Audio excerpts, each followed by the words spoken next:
Hey, how you doing, YouTube? Welcome to Let's Get Stringing. What I have with me today is a Wilson version 2 108 square inch. It's a standard 16 by 19 pattern. It says 9.0 SI. 9.0 square inch. That doesn't make sense. If anybody knows what this 9.0 means, please let me know. Customer has two clashes, and one of them is V1 100 square inch size over there, and the other one is here. There's this guy, and he's going with this string, which is the RPM rough 1.3 millimeter in the 16 gauge. This stuff is like spring. It's very rough on the fingers, and it coils up like crazy. I had to sort them through my hands for like a good couple of minutes, try and get some of these coil memory out. So let's get stringing started. Okay, I got the Wilson butt cap facing up. There we go.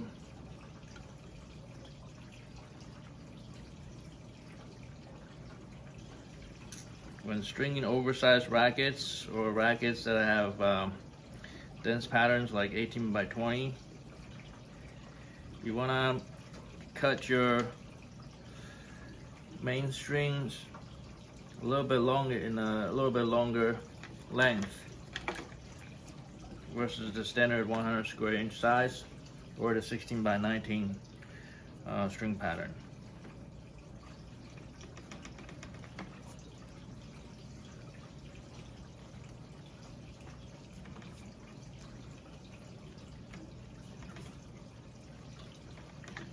There we go.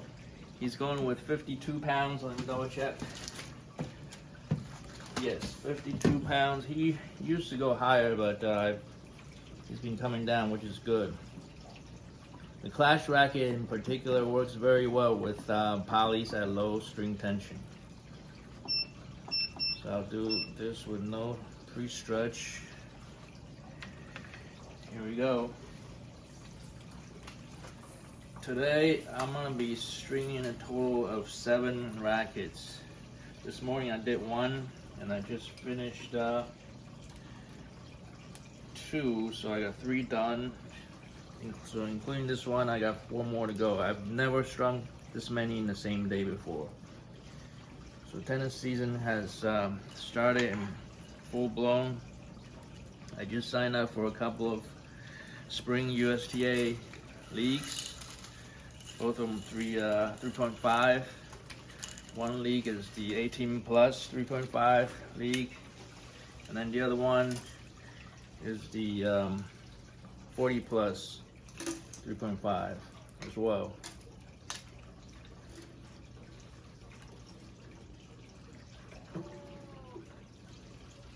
So yeah, it's past 10 right now. I know I'm gonna be doing this until well past midnight.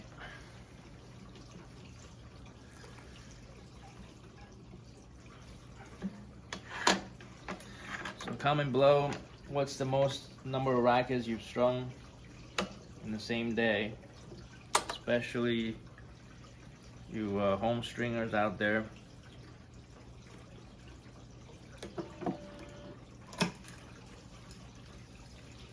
As you can see, I'm not the fastest stringer out there. On average, it takes me about half an hour to 40 minutes to string each racket. I don't rush my string job. I do it as best as I can, try and even out the tension. I pluck for the mains tension after I'm done with the mains, as you can see from my videos.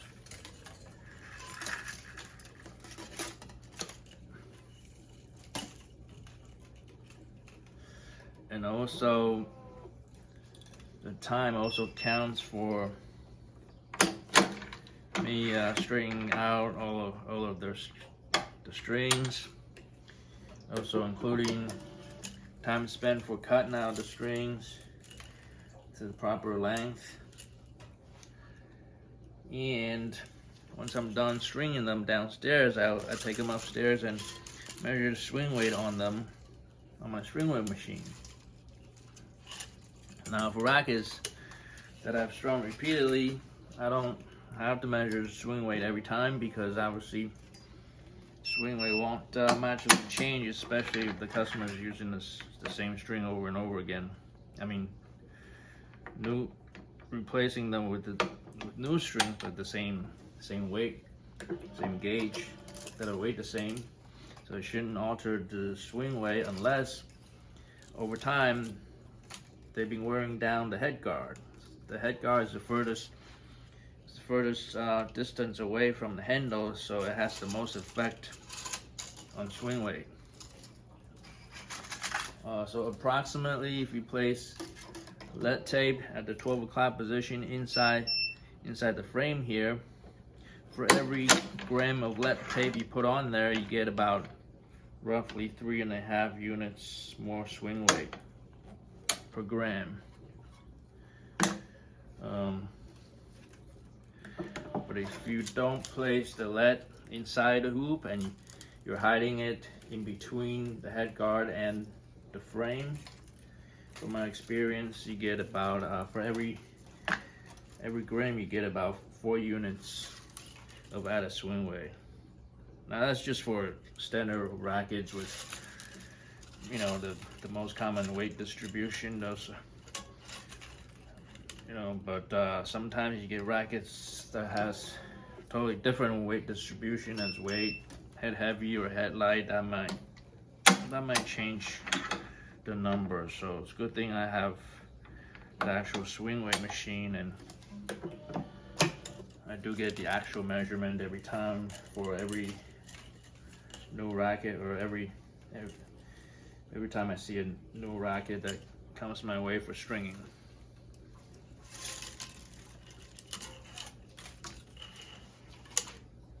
Today I have a customer who's inquiring about restringing his or her racket, and he or she was texting me,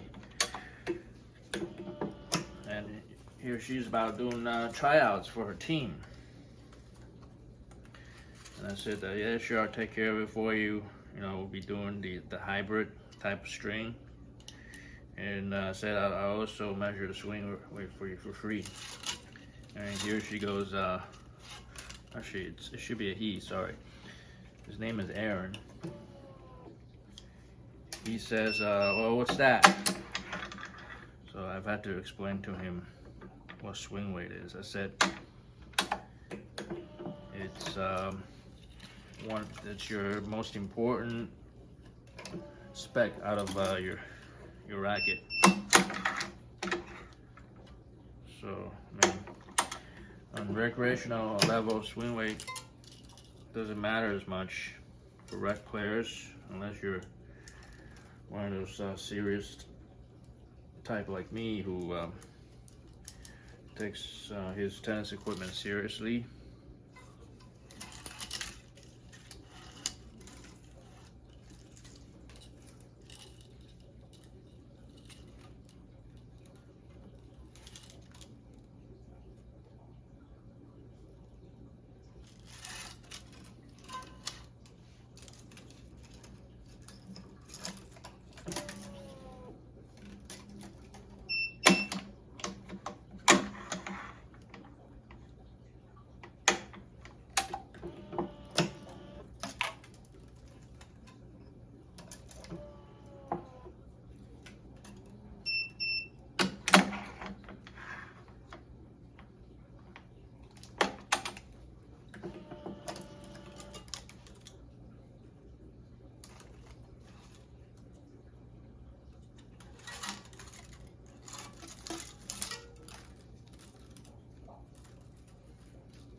Okay, for the 7th string, we're skipping the 7th hole and going to the 8th grommet hole. So skips at 7, both top and bottom. Same thing for this side. That's the 7th string.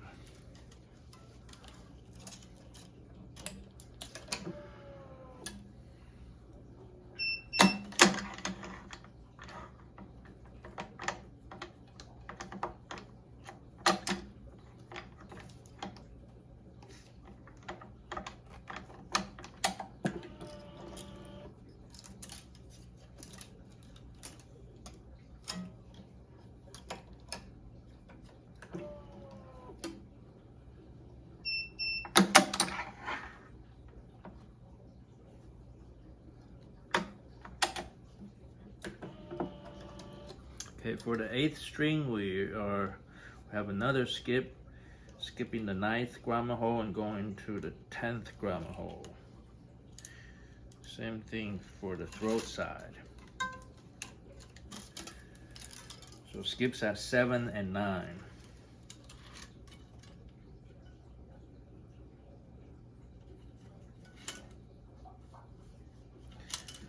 So this is the last string, so I'm doing the tie off knot function that adds 10% more tension to account for the loss in tying off the knot.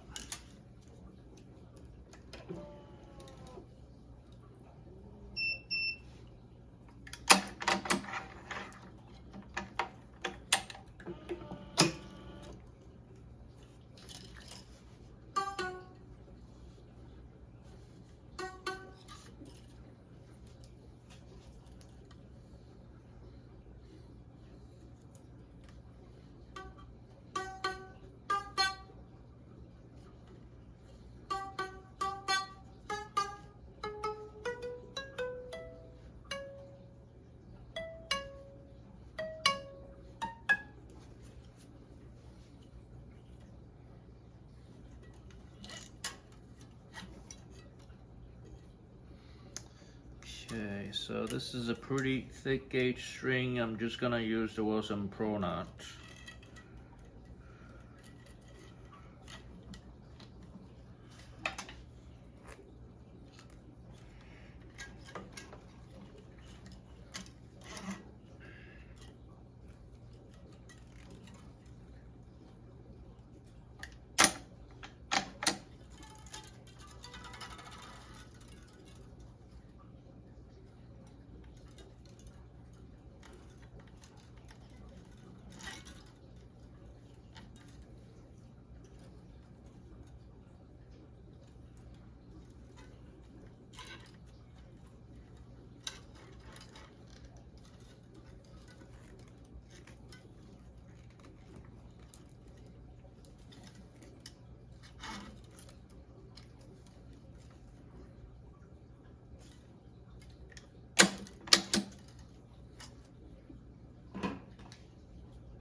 Okay, done with the mains. Let's get started on the process.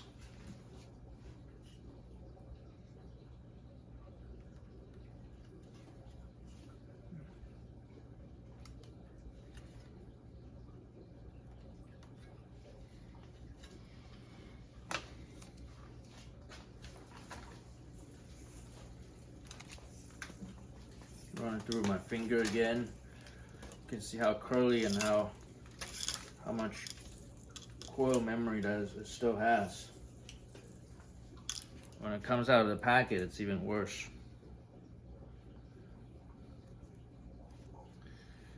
Okay.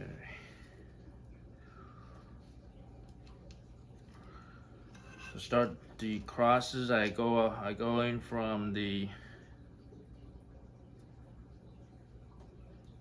11th grommet hole. I don't go in from the first available grommet hole. I'm going from the third available. 3, which is the 11th grommet hole. Yep.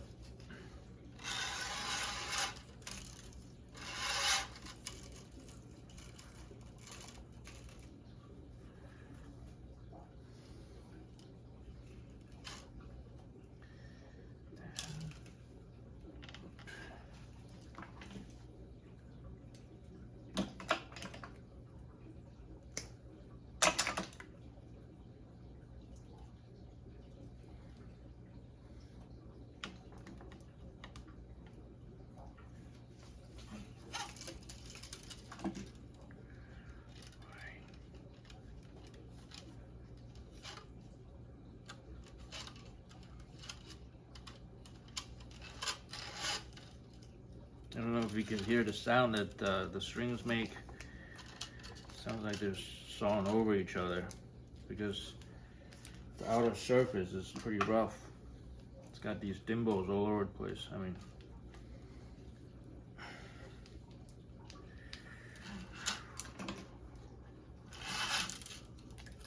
hear that?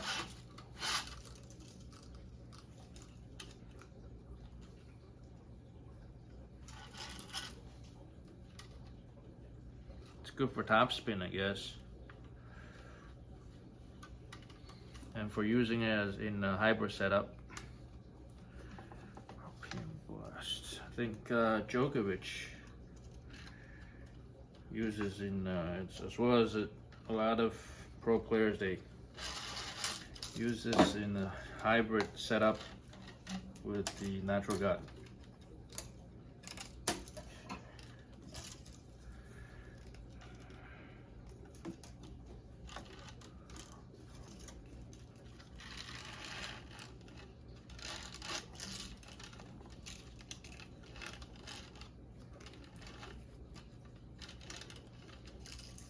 Ah.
Tying off the knot used at the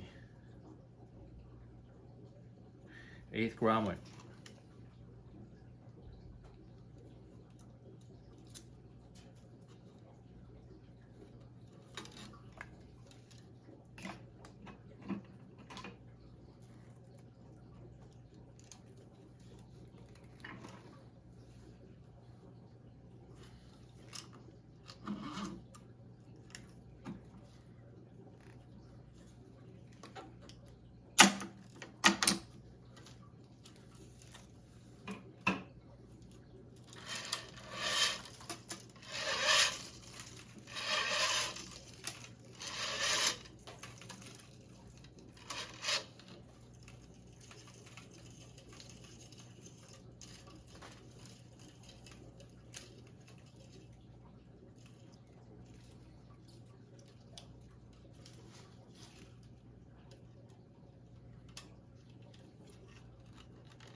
mess.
I got a trigger finger injection shot right here today. I don't know if I mentioned in my previous videos that I've been suffering from a little bit of nerve pain down here where there is a tendon. Whenever it gets rolled over like this, which means when I hold the racket and hits the ball, initially the impact of the shock causes it to be very painful. So the orthopedist doctor, he's supposed to be some kind of hand specialist as well, sent me to get MRI, and MRI didn't show anything. Positive thing from the MRI is that they can't see any tumor or cyst that is in contact with the nerve, causing the pain. They don't see that. The bad news is they can't definitively pinpoint what the problem is. So that's what the doctor told me. He warned me that would happen, and he proceeded to say that whatever's causing it, he wants to cut it out.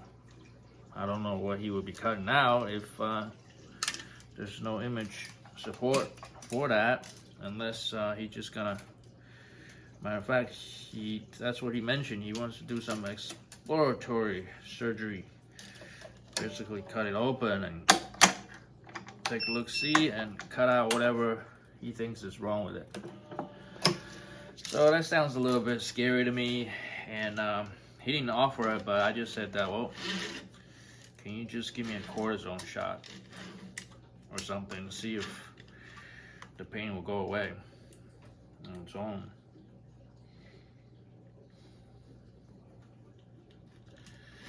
So, I mean, he was a little bit reluctant saying that, though, if you don't cut it out, I'd do a cortisone shot. If it doesn't fix the problem, the thing might even grow bigger. And then he's like, we can try that and try giving you the shot, and then if it doesn't work, you come back to see me again in 6 weeks. So I don't know. Basically, he's never seen this problem, and he admitted it. He says it's not very common. So based on that, I don't know if I want him to cut me open and take a look-see, you know. So he said, matter of fact, when he told the nerve what the injection is, he called it trigger finger injection. Not trigger point, trigger finger. Now, the trigger finger is a common problem for older folks. I don't have that, because symptoms for trigger fingers is that the sheaths along your tendons, they get fat or something, or get restricted by something, and so when you bend your fingers, it actually locks up the nerve that's supposed to travel through the tunnel that the sheath provides. I don't know if I'm describing this right, but anyway, so the tendons aren't able to move freely, therefore your finger gets locked up. So this shot is supposed to be for that. So I don't know if it'll do me any good. He said within 24 to 48 hours, my finger is supposed to go numb in that area. I don't feel that it's numb yet, although at the tip of my finger, the first 2 sections has always been numb for a few months now. So handling these rough strings and playing tennis a few times a week is not exactly helping the situation. Now, he didn't tell me to take a rest or don't play tennis or anything. He said no restrictions. we'll see what happens then. Alright, coming up on the last string. So before I pull tension on it, I just want to double check on all my weaves. Make sure I don't see any misweaves. I look at the strings, you know, head on, horizontally, vertically, as well as diagonally. So I try to look at 45 degrees to 30 degrees or to 20 degrees against the string bed, or anything that's out of the ordinary or jump out at me. And I don't see anything abnormal, so it's good.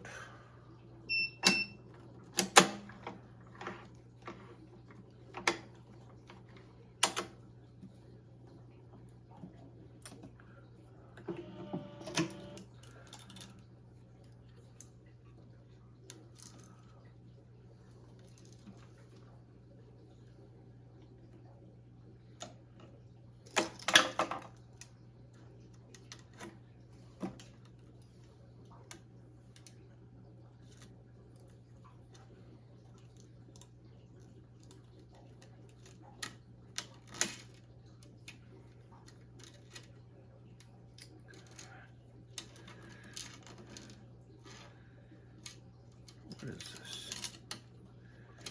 I'm trying to do a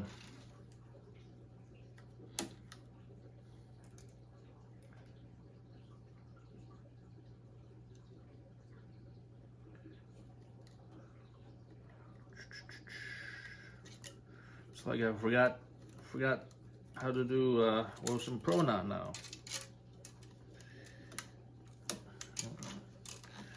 I did it for the other 3 knots.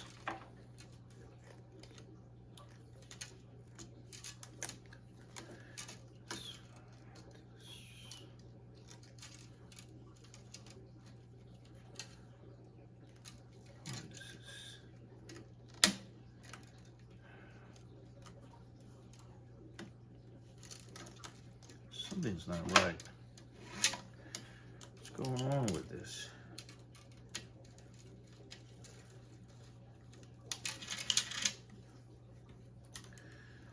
Okay, let me shorten this.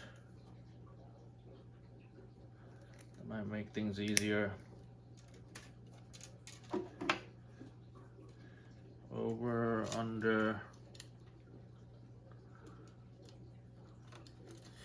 For the Wilson Pro knot, you just double it over again, like this. That's more like it.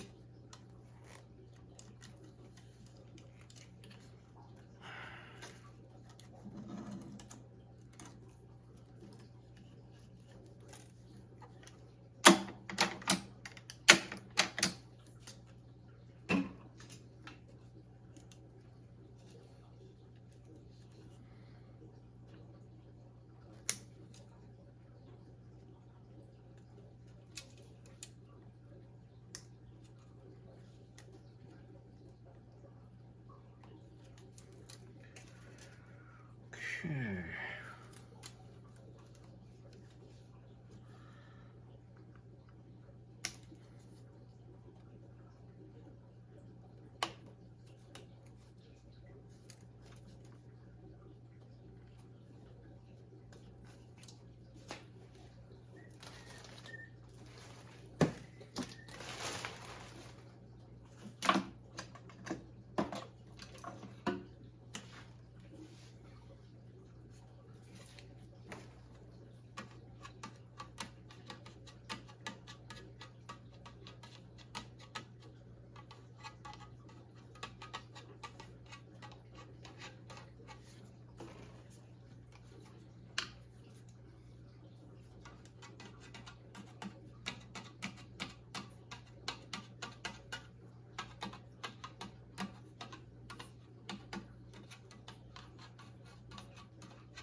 Another loop.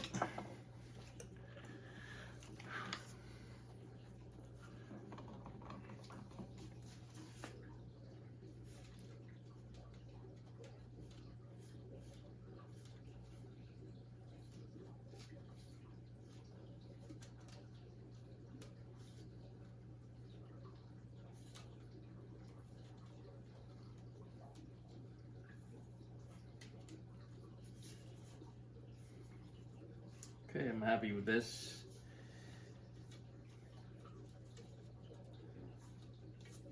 So I'll go ahead and do the next racket.